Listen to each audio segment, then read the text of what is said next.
আল্লাহ নবী সাল্লাল্লাহু আলাইহি ওয়াসাল্লাম হিজরত করে মদিনা শরীফ গেলেন। কোথায় গেলেন? নবীজি হিজরত করে মদিনায় গেলেন। মদিনা যাওয়ার পর আউফ ইবনে মালিক বলতেছে, এই শুনছো রে, এই নেতারা কর্মীরা, মোহাম্মদ নামক এক নবী নাকি মক্কা থেকে আমগো দেশে আইছে। কত মানুষ দলে দলে দেখা করতে যায়, আমরা তো গেলাম না, চল যাই। যখন বলছে আউফে চল যাই, নেতারা কয় না বস, যাওয়া যাবে না। কে যাওয়া যাবে না কেন? কই লোক ভালো না তো, লোক ঠিক না। লোক ঠিক না মানে? আরে বুঝেন না, যে লোকরে দেশের মানুষ তারাইয়া দেয়, এই লোককে ভালো মানুষ? ভালো মানুষ হলে মক্কার মানুষ তারাই দিত। যেরকম নাউজুবিল্লাহ, লোক ভালো না, ওনার সাথে দেখা করার দরকার নেই। 2 নম্বর কথা, উনি ধর্ম থেকে, ওনার বাপ দাদা যে ধর্ম অনুসরণ করছেন সেই ধর্ম উনি মানেন না, উনি নতুন ধর্মের প্রচারক। এই নতুন ধর্মওয়ালা আমরাও মানতে চাই না, ওই জন্য দেখা করতে যাব না। আউফ ইবনে মালিকের কাছে কোনো উত্তর নাই, এই জন্য সে যেতেও পারে নাই। এইভাবে 6 বছর গেছে। কয় বছর? নবী আলাইহিস সালাম উমরা করার জন্য স্বপ্ন দেখার কিছুদিন আগে, নবীজি 6 বছর পরে তো উমরা করার জন্য মক্কায় আসবেন, এর কিছুদিন আগের ঘটনা। এই আউফ ইবনে মালিক রাত্রিবেলায় স্বপ্ন দেখে নবী তারে ডাক দেখো, আউফ আসো, আমি তোমার জন্য অপেক্ষা করতেছি, দেখা করে যাও। আল্লাহু আকবার। হযরত আউফ ইবনে মালিক রাদিয়াল্লাহু তাআলা আনহু, তিনি তখন মুসলমান হন নাই। তিনি স্বপ্ন দেখছেন মদিনার থেকে নবীজির সাথে দেখা করার জন্য হযরত আবু আইয়ুব আনসারীর বাড়িতে গেছেন। আল্লাহু আকবার। রাত্রে স্বপ্ন দেখে সকালের অপেক্ষা না করে রাত্রিবেলা একাই বের হয়েছে। মনে মনে কয় কর্মী সমর্থকরা যাইতে দেয় না, এই জন্য কাউকে বলবো না, আমি নীরবে একা একা নবীর সামনে না নিশি রাত্রে সাক্ষাৎ করতে যাই। হযরত আউফ ইবনে মালিক রাত্রে বিবিরে ডাক দেখো, বিবি আমি এক জায়গা যাইতেছি, আসতে দেরি হলে তুমি টেনশন করবা না, তুমি ঘুমিয়ে থাকো। কই যাও এত রাত্রে? কো যাইতেছি এক জায়গায়, অসুবিধা নাই, একটা ভালো মানুষের কাছে সাক্ষাতের জন্য, দিদারের জন্য যাইতেছি, তুমি টেনশন করে না, ঘুমাও। এই বলে বিবিরে ঘুম পাড়ায় আউফ ইবনে মালিক নবীজির ঘরের দরজায় যায়, আল্লাহর হাবিবের দরজার মধ্যে ঠুক্কা দিয়ে কয়, ইয়া মুহাম্মদ ফাক্কিল বাব, আনা আউফ ইবনে মালিক। আল্লাহু আকবার। ওরে রাহমাতুল লিল আলামিন, দরজাটা খুলেন, আমি আউফ ইবনে মালিক আপনার দিদারে এসেছিলাম। আল্লাহু আকবার। যেই মাত্র পরিচয় দিয়েছে আমি আউফ ইবনে মালিক, নবীজির টাস করে দরজাটা খুলছে। খোলার পরে দেখে আউফ ইবনে মালিক, আল্লাহর হাবিব কয় ফাদ্দাল বসো, আউফ বসো। আউফ ডাক দেয়া, নবী গো, আমাকে আপনার চেহারা মোবারক প্রাণ ভরে দেখতে দেন, আমি জানতাম না এই চেহারার ভিতরে তো নূর বিরাজ করে গো নবীজি। ও গো আল্লাহর হাবিব, দুশ্মন আপনার সাথে আমার দেখা করতে দেয় না, সর্বনাশ তো হয়ে গেছিল যদি আজকে আমি না আইতাম, লুকায়া লুকায়া পলায়া পলায় না আসতাম, আমার কপাল তো মন্দ হয়েছিল, আমি মরলে সোজা যাইতাম জাহান্নামে। আমার কপাল ভালো, আপনি নিশ্চয় আল্লাহর পয়গম্বর, আমি সত্যায়ন করলাম, আমাকে পড়ায় দেন আশহাদু আল্লা ইলাহা ইল্লাল্লাহ ওয়া আন্না মুহাম্মাদান আবদুহু ওয়া রাসূলুহু, কালমা পড়ে মুসলমান হয়ে যায়। হযরত আউফ ইবনে মালিক মুসলমান হয়ে গেলেন। এবার নবীকে বলে, নবী গো, আমার ফ্যামিলি একটা ছোট্ট ফ্যামিলি, আমার একটা মাত্র ছেলে আর হলো আমার ওয়াইফ। ছেলের নাম কি? আমার ছেলের নাম হলো সালেম। কি নাম? আমার নাম হলো আউফ, আমার ছেলের নাম হলো সালেম, আমার ওয়াইফ, আমরা ফ্যামিলি মেম্বার 3 জন।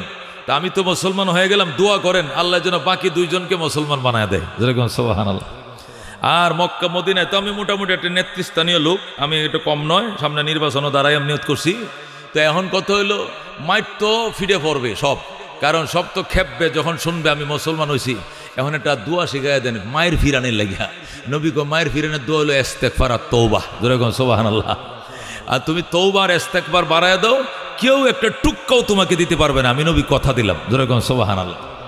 আউফ ইবনে মালিক নবীর এই তসবিহ নিয়ে আইসা পড়ছে, আস্তাগফিরুল্লাহ ওয়া আতুবু ইলাইহি, আস্তাগফিরুল্লাহ ওয়া আতুবু ইলাইহি, আস্তাগফিরুল্লাহ ওয়া আতুবু ইলাইহি। পরে আর রাস্তা পার হয়, আয়া ডাক দেখো, শুনছো গো, কই গেছিলা, কই গেছো তুমি নিশি রাত্রে? কয় রাহমাতুল লিল আলামিন যে এত সুন্দর, এই চেহারাতে এত নূর আমি জানতাম না রে বিবি, ভুল তো করে ফেলাইছিলাম, কপাল ভালো, দেখা মাত্র কালমা পরে মুসলমান হয়ে গেলাম। আল্লাহু আকবার। বিবি কয় একটু পরামর্শ তো করবা, পরামর্শ না করে তুমি কালমা পরে ফেললে, পরামর্শ করার জিনিস নাই, এটা ফাইতে দেরি, এ নিয়ামত অর্জন করতে দেরি নেই, তুমিও রেডি হয়ে যাও, তুমিও রেডি হয়ে গাও। বিবি কয় আমি পরামর্শ ছাড়া আমার ছেলের সাথে বুঝ পরামর্শ না করে মুসলমান হুট করে হব না, তোমার দিন তুমি দেখো, আমার দিন আমি দেখি। ওই দিক দিয়ে আউফ ইবনে মালিকের কর্মী সমর্থকরা আউফরে ঘেরাও করে ধরছে, বস আপনি একা একা আমাদেরকে রাইখা নবীর দরবারে যায় কালমা পড়লেন, কামটা ঠিক করছেন নি? কয় না ঠিক করি নাই। এই তো বুঝছেন ঠিক করেন নাই। আচ্ছা কেমনে ঠিক করেন নাই কন? কয় 6 বছর আগেই মুসলমান হওয়ার কথা ছিল, 6টা বছর দেরি করছি, আমি ঠিক করি না। আল্লাহু আকবার। আমি ঠিক করে নাই মানে কালমা ভরে ঠিক করে নাই এরকম না, কালমা পড়তেছে দেরি করছি এইটা ঠিক করি নাই। আল্লাহু আকবার। কর্মীরা খেপসে কেবে ঠিক আছে দেখা দিব, কালমার স্বাদ কারে কয় বুঝাই দিব, ইসলামের মজা শিখাই দিব। আউফ ইবনে মালিক কয় বেটা নবী এমন তসবিহ শিখাই দিছে কিচ্ছু করতে পারবি না। আস্তাগফিরুল্লাহ ওয়া আতুবু ইলাইহি। আল্লাহু আকবার। নবী এমন জাদু মন্ত্র শিখিয়ে দিছে কিচ্ছু করতে পারবা না, যা পারো করো। সব দিকে সে বউর কাছে গোভাবি সাহেব নেতা বাদ দিছি, এখন আপনারে নেত্রী বানাবো। সবসময় কি খালি নেতায় নেতৃত্ব দেয়? বেটেনে দেয় না মাঝে মাঝে? আমাকে দেশে যেরকম দেয়, আপনি হবেন ম্যাডাম, আপনি হবেন নেত্রী, এখন আপনার নেতৃত্বে দল গঠন করব। বস ক্যান্সেল। মহিলা ডাক দেওকে কেন? আপনার স্বামী তো মুসলমান হয়ে গেছে। বিবি কই যাও একটু দেরি করছিলাম, এখন আমারা দিয়া স্বামীরে শায়েস্তা করবে, আর দেরি নয়, আমি এখন এই নবীর দ্বারে যায় কালমা পরে মুসলমান হয়ে গেলাম। স্ত্রীও মুসলমান হয়ে যায়। হায় হায় এখন কাফেররা কই যাবে? সালেম ছিল নানির বাড়িতে, সেখানে গেছে। যায় কো সালেম শুনছুস তোর বাপও মুসলমান ধর্ম থেকে, তোর মাও ধর্ম থেকে, তুই কি করবি? ধর্ম থেকে মানে ধর্ম ছেড়ে দিছে, এখন কোনটা? এখন মোহাম্মদের ধর্ম ধরছে। হায় সর্বনাশটা করছে। তুমি বাবা আমগোর সাথে থাকো, তোমার সাথে নিয়া তোমার বাপ মার এমন একটা শিক্ষা দিব, জীবনের শিক্ষাটা দিয়ে ছাড়বো, ইসলামের মজাটা বোঝাবো। মানে আমার সাথে নিয়ে আমার বাপ মায়ের শিক্ষা দিবা? নবীর বাড়িটা কোন দিকে? কই দিকে? বিল ফাতারে দৌড়, কোনা কুন্যা দৌড়। জোরে কোন আল্লাহু আকবার। যায় কোন নবী দেরি নাই, পড়ায় দেন আশহাদু আল্লা ইলাহা ইল্লাল্লাহু ওয়া আশহাদু আন্না মুহাম্মাদান আবদুহু ওয়া রাসূলুহু। সালেম ও কালমা পরে মুসলমান হয়ে যায়। ফ্যামিলি মেম্বার কয়জন? 3 জন মুসলমান। তাফসিরে লেখে এখন আউফ ইবনে মালিক নবীর কাছে যায়, বলে ইয়া রাসূলুল্লাহ তসবিহ আমার যে মন্ত্রটা দিয়েছিলেন 3 জনকে এটাই পড়বো? হ্যাঁ। কয় একটাই, আস্তাগফিরুল্লাহ ওয়া আতুবু ইলাইহি। ইস্তেগফার এবং তওবা বাড়াও। কেউ কিছু আমরা 3 জন পড়বে, এটা কয় হ্যাঁ। ঝুঁকি থাকবে, তবে ঝুঁকিতে পড়লেও আল্লাহ হেফাজত করবে। আউফ ইবনে মালিক বলেন আরেক দিন আমার ছেলে সালেমকে বাজার করার জন্য পাঠাইলাম। আমাদের দেশে খোলা বাজার আছে না, গ্রাম দেশে বসে যে বিকেল সন্ধ্যার আগে শেষ হয়ে যায়, সকাল থেকে বসে সন্ধ্যা পর্যন্ত, সন্ধ্যার পরে আবার গাটি গুটিলে সবাই চলে যায়, বাজার নাই। এরকম খোলা বাজার আছে কিনা? মদিনার মধ্যে এরকম খোলা বাজার বসতো খেজুর বাগানে। আউফ পাঠাইছে সালেম রে বাজার করে, তো বটবড়ি আনবে, মূলা আনবে, আলু আনবে, কচু আনবে, চিংড়ি মাছ, বোয়াল মাছ এই আনবে, যা বাবা যা। আউফে টাকা দিছে, ছেলে বাজার করতে গেছে, মা বইসে রয়েছে, বা সন্তান আসলে মরিচ পিষে রাখছে, তরকারি বসাবে, কিন্তু সন্ধ্যা হয়ে গেছে, ছেলে আসে না। সন্ধ্যা হয়ে গেছে যখন ছেলে আসে না, আজান চলতেছে, নামাজ পড়তেছে মুসলমান, কিন্তু সালেম তো আসে না। সালেমের মা কাঁদতেছে, আউফ কাঁদতেছে, আল্লাহ না জানে কি হয়েছে, সব তো মদিনায় আমার শত্রু হয়ে গেছে, আমার সালেম রে কোনো অপহরণ করছে টরছে কিনা। নামাজটা ফইরে আউফ দৌড় দিছে, রাস্তায় যায় কয় কার মায়ের সন্তানটা বুঝি দইরা নিয়ে গেছে রে, কার মায়ের সন্তানটা বুঝি মুখ বাইন্ধে লয়ে গেছে রে, ওই গাজীপুরের বাগানের ভিতরে ঢুকাইতেছে, আমরা দেখছি। আউফ কয় কি ভাই কি? কয়েকটা লোক বাজার করে আইতেছে, 2 হাতে পলিথিন ভরা বাজার, এই বাজারগুলো নিয়ে গেছে, ছেলেটারে হাত মুখ বাইন্ধে ওই দিকে নিয়ে গেছে, কাঁদতেছে, আমি আউফের ছেলে, আমি মুসলমান, আমি মুসলমান। জোরে কোন আল্লাহু আকবার। আউফে কইটা তো আমার ছেলে, কই এই মাত্র নিয়ে গেছে। আউফ ওই দিকে না যায়, সোজা নবীর দরবারে। ওগো রহমাতুল লিল আলামিন, আপনি তো বলছিলেন কোনো ক্ষতি হবে না, আমার তো একটা মাত্র সন্তান, আর কোনো ছেলে মেয়ে নাই, আমার ছেলেকে দুশমন অপহরণ করে নিয়ে গেছে। আল্লাহ নবী গো সমস্যা কি? ওই যে তসবিহ দিছিলাম পড়তাছস, আস্তাগফিরুল্লাহ ওয়া আতুবু ইলাইহি, পড়তাছি। অতিরিক্ত একটা ডিউটি করবার, নফল রোজা রাখো, আজকে সেহরি খাইবা, নফল রোজা রাখবা, দেখবা ইফতার করার আগে তোমার সন্তান ইনশাআল্লাহ তোমার বাড়িতে ফিরে আসবে। হযরত আউফ ইবনে মালিক রোজা রাখছে, ইফতার করছে, আয়েশা হুজুর আইলো না তো, আরেকটা রোজা রাখো। ইফতার করে হুজুর আহে নাই, আরেকটা রোজা রাখো। 3 রোজা রাখছে, আয়েশা হুজুর এখনো তো আসে নাই। আল্লাহ নবী কয় বুঝেছি, আউফ তোর স্ত্রীকে ডাক। স্ত্রী স্বামী 2 জন 2 পাশে বস, পিছনে বসছে, ডান পাশে স্ত্রী, বাম পাশে স্বামী। আউফ ইবনে মালিক এবং তার স্ত্রী নবীকে আমি মোনাজাত করব, তোরা আমিন আমিন কবি। হযরত নবী দোয়া করে, আল্লাহ সালেম একমাত্র সন্তান, আউফের আর কোনো সন্তানাদি নাই। এদের কোনো অপরাধ নাই গো, আমার হাতে কালমা পড়ছে, এটাই শুধু এদের অপরাধ। আল্লাহ আউফের চোখে আর ফানি নাই, আউফের স্ত্রী চোখে ফানি নাই, খাওয়া নাই, নাওয়া নাই, গোসল না, একটানা 3 দিন ধরে রোজা রাখতেছে, সন্তানের জন্য কাঁদতে কাঁদতে চোখের পানি শুকিয়ে গেছে। আল্লাহ অবশেষে আমি মুহাম্মাদুর রাসূলুল্লাহ তোমার দরবারে হাত বাড়াইলাম। আল্লাহ তুমি আউফের ছেলে সালেমকে মায়ের সন্তান মায়ের কোলে ফেরত পাঠাও। আল্লাহু আকবার। আল্লাহ নবী এমন মুনাজাত শুরু করছে, কানের মধ্যে আওয়াজ আইতেছে দোয়া কবুল। আল্লাহু আকবার। বন্ধু মুনাজাত বন্ধ করো, দোয়া কবুল হয়ে গেছে। নবী কবে রাহমাতিকা ইয়া আরহামার রাহিমিন। যাও যাও বাড়ি যাও, বাড়ি যাও। বাড়ি যাও মানে কবুল হয়ে গেছে। কি হবো? আজকে নিশি রাত্রে তাহাজ্জুদের টাইমে তোমার সালেম আইসা বলে মা দরজা খোলো, আমি আইছি। আল্লাহু আকবার। তাই নাকি? কত হয়েছে, রবের সাথে কত হয়েছে, যাও। আল্লাহু আকবার।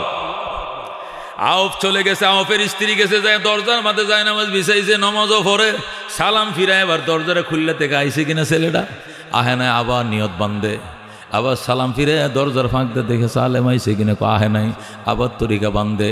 এইভাবে নামাজের পর নামাজ চলছে। হঠাৎ করে নিশি রাত্রে সালেম আইসে কয় মা ফাক্কিল বাব, দরজা খোলো, সালেম আইছি। আল্লাহু আকবার। নিশি রাত্রে হযরতে সালেম রাদিয়াল্লাহু তাআলা আনহু যখন মা দরজা খুলে আসছি, মা টাস করে দরজাটা খুলে সুতের ধরছে, বুকের মধ্যে জড়ায়া, ফুতের ডান হাতের মধ্যে লম্বা রশি, পুত্রের রশি দিয়ে নি তোরে বাইন্দা রাখছিল না, রশি দিয়ে বাইন্দা দিয়ে গেছে। কয় না এটা আমার কোনো বন্দির রশি নয়, এই রশিটার সাথে 100টা উট বান্ধা। আমার যখন আল্লাহ সুরাইয়া দিছে 100টা উট আমার সাথে গিফট দিয়া দিছে। আল্লাহু আকবার। সালেমের মাকে কি কইলে বুঝলাম না বাবা। ছেলে অপহরণ হইলে, ছেলে গুম হইলে আরো 2 লাখ টাকা দেওয়া লাগে, 3 লাখ টাকা দেওয়া লাগে, এরপরে ছেলে পাওয়া যায়, নাইলে ছেলে পাওয়া যায়। তোমারে পাইছি, আবার এই 100 উঁটও দিছে তোমারে আল্লাহ। কহ আল্লাহ নিজে 100 উঁট দিছে আর বলছে এগুলো দিয়ে তোর মা বাপরে সারা জীবন বেচে বেচে খাইতে কবে, টিয়া ঘুরাইতো না। যেরকম আল্লাহু আকবার। সালেমের মা কয় বাবা বন্দি দশার ইতিহাস শোনাও। কুমারে আমি বাজার থেকে বাজার নিয়ে আইতেছিলাম, হঠাৎ করে পিছন দিয়ে এসে আমার চোখটি বাঁধছে, বান্ধে আমার হাতে ফিরে বাঁধছে, বান্ধে আমার কোন দিক নিচে আমি কিছুই বলতে পারবো না। মরুভূমির অনেক দূরে আমাকে নিয়ে, মরুভূমির নিচে লকআপ আছে, অন্ধকার প্রকোষ্ঠে, এই ঘরের ভিতরে আমার ঢুকাইছে, ঢুকাইয়া শিকল দিয়ে তালা মারছে, গিরিলের মধ্যে তালা মারছে। মারে কো সালেম এবার বোঝা যাবো তোর খোদার শক্তি বেশি নাকি আমাদের শক্তি বেশি। তখন আমি বলছি আমার আল্লাহর শক্তি বেশি। তখন আমার উপহাস করে, তাহলে তোর আল্লাহরে কত ছুটায়নি তো ওই গিরিলের ভিতর তুল, তালাটা ভাঙতো ক। আমার যখন উপহাস করে আমি বললাম আল্লাহ তোমার শক্তি গিরিলের চেয়েও বেশি, তোমার শক্তি তালার চেয়েও বেশি, আল্লাহ তোমার শক্তি দেখাও। তখন হঠাৎ করে আকাশটা ডাক মারছে, মায়েরা ঠাডা বিজলি শুরু হয়ে গেছে। এমন ঠাডা এমন বিজলি, আরবরা তো বিজলি ঠাডা দেখে অভ্যাস নাই, 2-3 বছরে একবার বৃষ্টি বাদল হয় না। যখন ঠাডা বিজলি দেখছে ওই অপহরণকারীরা লেজ গুটাইয়া লুঙ্গি তৈয়া যেদিক পারে ফলাইছে। আয় রে আয়, গেলে আয়, সালেমের খোদার গজব আইসে গেছে, এখানে থাকলে ঠাডা করে মরবে, সবটি ফলাইছে। জোরে কোন সুবহানাল্লাহ। সবটি যখন ফলাইছে তখন আমি রে মা, আমি গিরিলের তালাটা ধরে টান দিছি আর বলছি আল্লাহ যে শক্তি দিয়ে দুশ্মন সরাইছো ওই শক্তি দিয়ে তালা ভেঙ্গে দাও, গিরিলের কবজাগুলো ঠাস ঠাস করে খুলে দাও। আল্লাহু আকবার। তখনও বন্দিশালার গিরিলের তালাগুলো খুলে গেছে। এরপরে আমি দৌড়ায় বাইর হয়েছি, বাইর হয়ে এখন মদিনার পথ কোন দিকে চিনি না, কারণ আমারে মুখ বান্ধে অপহরণ করছে। তখন আমি চিনি না, এক জায়গায় অন্ধকারের মাদার দাঁড়ায় আমি কাঁদতেছি। হঠাৎ করে শুনি আমার কে কইতেছে সালেম ডাইনে যা, ডাইনে যা, মদিনার গলি ডান দিকে। আল্লাহু আকবার। তখন আমি যখন ডান দিকে আইলাম, মদিনার রাস্তা আমি চিনে ফেলাইছি, আমি মেইন রুট পায়ে গেছি। যখন মহাসড়ক পায়ে গেছি তখন আস্তে আস্তে রওনা করছি। বৃষ্টি কিন্তু হচ্ছে, বিজলিও মারতেছে।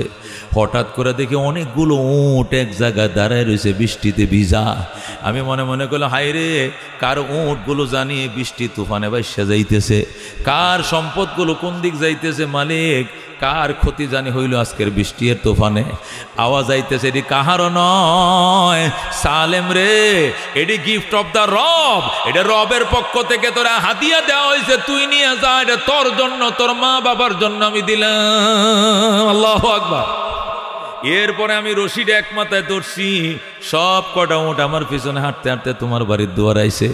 মা উটগুলোকে গরুর ঘরে নিয়ে বান্ধ। মা কয়, বাজান 3 দিন ধরে খাই না, ঘুমাই না, গোসল করে না সন্তানের জন্য, রোজা রাখছি সন্তানের জন্য, কান্নাকাটি করছি সন্তানের জন্য, মান্যত করছি সন্তানের জন্য, আমি গরু উটের জন্য কান্দি নাই। এই উট আমার গোয়ালে ঢোকাবো না, এটা আমার নিয়ে সন্দেহ আছে, কনফিউশন আছে। আর সালেম ডাক দেয়, কয় মা, যদি এই উটগুলো নিয়ে সন্দেহ থাকে তাহলে আমার নবীর দরবারে নিয়ে চলো, নবীর ফতোয়া, নবী যদি খাইতে কয় তাহলে খামু, নাহলে যেখান থেকে আনছি সেখানে ফেরত দিয়ে আসবো। আল্লাহ নবীর দরবারে যাওয়ার পরে কই, ইয়া রাসূলুল্লাহ, হাবিব আল্লাহ, আল্লাহ সালেম রে মুক্তি দিছে। সালেম যেদিন মুক্তি পাইছে 100টা উট সে লগে করে রশিদে বান্ধে নিয়ে আইছে। এটি কার উট আনলো, কিভাবে আনলো জানি না, এই জন্য আমরা গ্রহণ করতে রাজি না। নবী কো, সালেম উট কই পাইছো? হুজুর উট পাই নাই, উট আমার আল্লাহ দিছে। দেখেন আল্লাহু আকবার। তোমার আল্লাহ উট দিছে মানে? কয় আমাকে, আমি আওয়াজ শুনছি, আমাকে বলা হয়েছে এটা রবের পক্ষ থেকে তোমার উপহার দেওয়া হলো। দেখেন আল্লাহু আকবার। নবী কো, তাই কহ? আল্লাহ নবী ডাক দেয়া কত হলে, সন্দেহ নাই, বসো। এ সালেম বসো, সালেমের মা বসো, বাবা বসো। নবী ডাক দেয়, জিবরাইল, আমার আল্লাহর পক্ষ থেকে একটা ফতোয়া নিয়ে আসো, এই উটগুলো সালেমের বাবার জন্য কতটুকু হালাল বা হারাম আমারে জানায় দাও। সুবহানাল্লাহ। যখন আল্লাহর হাবিব উপরে কল করলেন, তখন জিবরাইল আলাইহিস সালাম সূরা তালাকের 2 নম্বর আয়াতের শেষ অংশ নিয়ে হাজির হয়ে যায়। আল্লাহু আকবার। জিবরাইল আইসা কয়, মাইয়াত্তাকিল্লাহা ইয়াজআল লাহু মাখরাজাম ওয়া ইয়ারযুকুহু মিন হাইসু লা ইয়াহতাসিব ওয়া মান ইয়াতাওয়াক্কাল আলাল্লাহ ফাহুয়া হাসবুহ। আল্লাহ নবী বলেন, তখন জিবরাইল এই আয়াত নিয়ে হাজির হয়ে কয়, ইয়া রাসূলুল্লাহ, হাবিব আল্লাহ, যারা আল্লাহর উপরে আস্থা রাখে, আল্লাহর উপরে ভরসা রাখে, আল্লাহর কাছে চায়, আস্থার বিশ্বাস আল্লাহর উপরে যারা রাখে, আল্লাহকে ভয় করে তাকওয়া অর্জন করে, এদের জন্য 2টা পুরস্কার। 1 নম্বর পুরস্কার হলো ইয়াজআল লাহু মাখরাজা, এদেরকে যদি কেউ বন্দি করে ফেলে, এদেরকে যদি কেউ অপহরণ করে বা গুম করে ফেলে, রাস্তা বন্ধ করে দেয়, আল্লাহর সাথে সাথে এদের সকল দরজাগুলো খুলে দেয়। আল্লাহু আকবার। ওয়ায়ারযুকু, শুধু রাস্তা খুলে দেয়, ক্ষান্ত হয় না, ওয়ায়ারযুকুহু মিন হাইসু লা ইয়াহতাসিব, এমন জায়গা থেকে রিজিকের দরজা খুলে দেয়, সেখান থেকে রিজিক পাওয়ার কোনোদিন কল্পনাও করে না। আল্লাহ নবীকে বুঝেছি, জিবরাইল এই সালেমের ছুটার জন্য এই লকআপের তালা এটাও খুলে দিয়েছে আল্লাহ, আর সালেমের 100 উট দিয়েছে, এটাও দিয়েছে আমার আল্লাহ। আল্লাহু আকবার।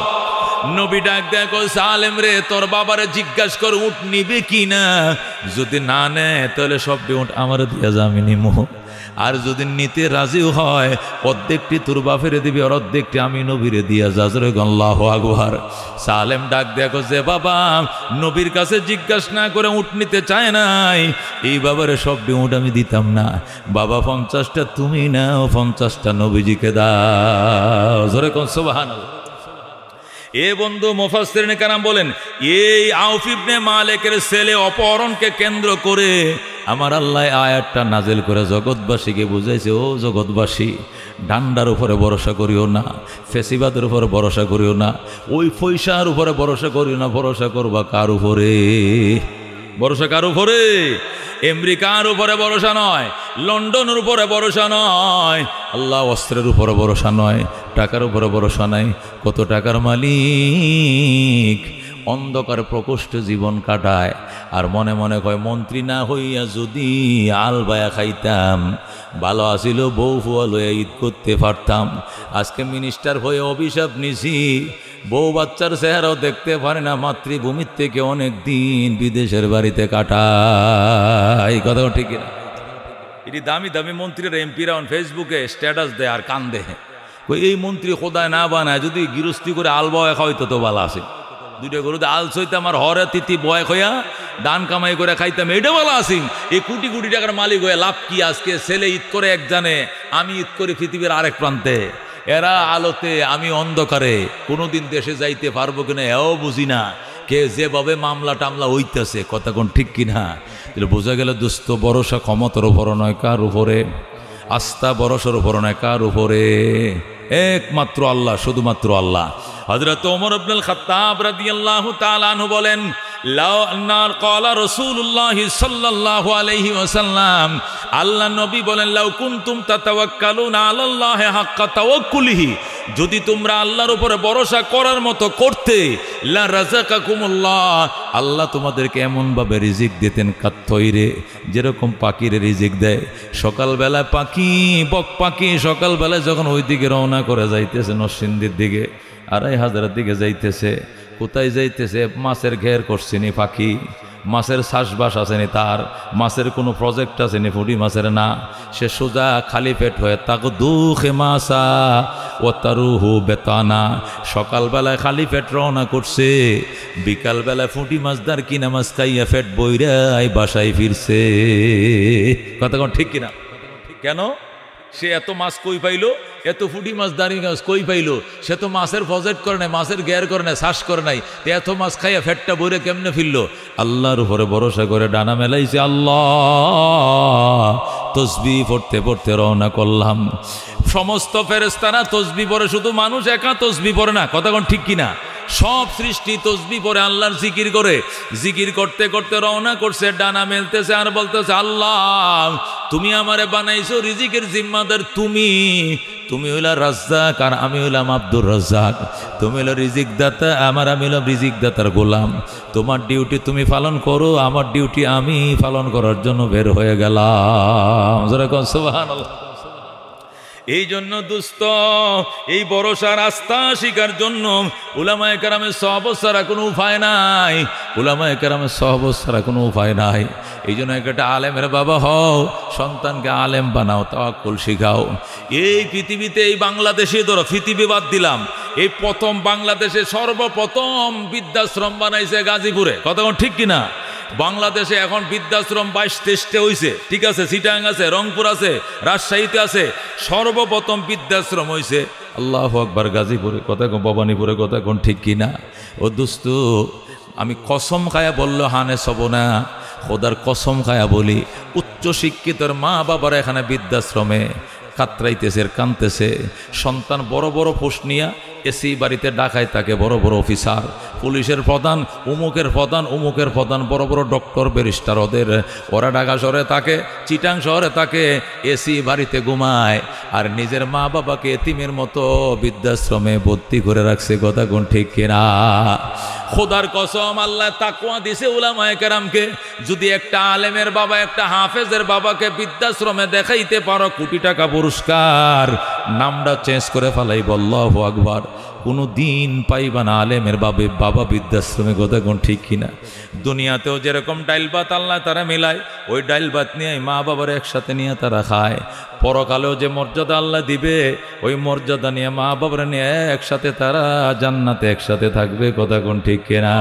ওই শায়েখ সুদাইসি, কাবা শরীফের 19 জন ইমামের মধ্যে তিনি প্রধান, উনি সৌদির ধর্মমন্ত্রী, ওনাকে যদি আপ ডাউন বিমান ভাড়া দিয়া কোটিপতির সন্তান গাজীপুর জানাজা পড়াও, তারপরেও তোমার গুনাহ মাফের গ্যারান্টি নাই। কিন্তু যদি তোমার সন্তান বলে কাতার সোজা কর, এটা আমার বাবার লাশ, বাবার জানাজা আমি পড়াবো, আল্লাহুম্মা গফির লিহাইয়িনা ওয়া মাইয়িতিনা ওয়া শাহিদিনা ওয়া গায়বিনা ওয়া সগীরিনা ওয়া কাবীরিনা কয়ে যখন ডাকটা দিবে, আল্লাহ বলবে আর কান্দিস না, আমি আল্লাহ তোর বাবার লাশটা মাটির উপরে থাকতে ক্ষমা করে দিলাম। সুবহানাল্লাহ। এই জন্য দোস্ত, এলেম অত্যন্ত দামি জিনিস। এলেম আলেমকে পাহারা দেয়, দুনিয়ার শিক্ষা পাহারা দেয় না, দুনিয়ার শিক্ষা পাহারা দেয় না। উচ্চ শিক্ষিত লেকচারার, কলেজের টিচার শুক্রবার হাফ প্যান্ট পরে ঘুরতেছে, কিও স্যার, স্যার কিতা কয়, মনে করেন সারা সপ্তাহে তো জিন্সের লম্বা প্যান্ট পড়তে পড়তে খারাপ লাগে, আজকে শুক্রবার অফিস আদালত বন্ধ, এই জন্য একটু রিল্যাক্সে ঘুরতেছি, একটু হাঁটতেছি, হাফ প্যান্ট। তা আপনি হাফ প্যান্ট পরলে আপনার ফোলাপান কি পড়বে? ল্যাংটাই যাবে। এত বড় শিক্ষিত মানুষ, তার শিক্ষা তার বিবেকে দেয় নাই যেটা ফরজ, আমি মুসলমান, অন্ত হাঁটুটা রাখিয়ে রাখা ফরজ, এই পর্যন্ত দিয়ে ঘুরতেছে। কিন্তু ছোট একটা বাচ্চা 6 বছর বয়স নুরানিতে পড়ে, মায়ে কয় আসো বাবা শুক্রবার, আমি আর তোমার সুন্দর করে সাবান দিয়ে গোসল ডাকরা দিয়ে শ্যাম্পু দিয়ে গোসল করাই দেই।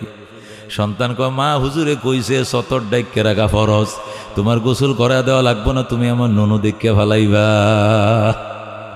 আমি তোমার গোসল করাতে দিব না, আমার গোসল আমি করবো। লুঙ্গি তুই এমন লুঙ্গি তুমি ধুয়ে দিও, তুমি গোসল করো, আমার নুনু দিকে নুনু এটা ডাইকে রাখা ফরজ ফরজ। সে যখন শিখছে শরীর পাক জামা পাক 17 টাকা অক্ত সিনা ক্যাবলা মুখিয়া দাঁড়ায়া নামাজ পড়া কেরাত পড়া রুকু করা সজদা করা আখিরি বৈঠক, এই আকাম আরকান 13 ফরজ যেদিন শিখছে এই দিন থেকে বাস্তবায়ন শুরু করে দিয়েছে। মা হুজুরে কইছে আম করে শিখাইছে নবীর হাদিস হাঁটু ডাইকে রাখা ফরজ, সুতরাং আমার জীবন যাইতে রাজি আছি কিন্তু আমি ল্যাংটা হইতে রাজি না। তার এলেমে তাকে বাধা দিতেছে, পাপ করতে দেয় না, কিন্তু জগতের শিক্ষা পাপ করতে বাধা দেয় না, ইচ্ছা মতো কিচ্ছা পাপ করতেছে। কথা কোন ঠিক কিনা? এই জন্য দুস্থ নবী বলছেন কোন আলেমা আলেম হ ও মোতাল্লেমা ছাত্র হ ও মুআইনান সাহায্যকারী হ, কিচ্ছু যদি না পারো মুহিব্বান অন্তর দিয়ে কমপক্ষে আলেমকে ভালোবাসো। আলেমরে কমপক্ষে কি করব আমরা? ভালোবাসবো। আলেমরে কি করব? মহব্বত করব, ভালোবাসবো। লাভ কি হবে? মানা হাব্বা শাইআন আকসারা যিকরা, যারে ভালোবাসবো তার গল্প আমার মুখ দিয়ে আসবে, হাসরের ময়দানে তার সঙ্গে আমার জান্নাত হবে। কথা কোন ঠিক কিনা?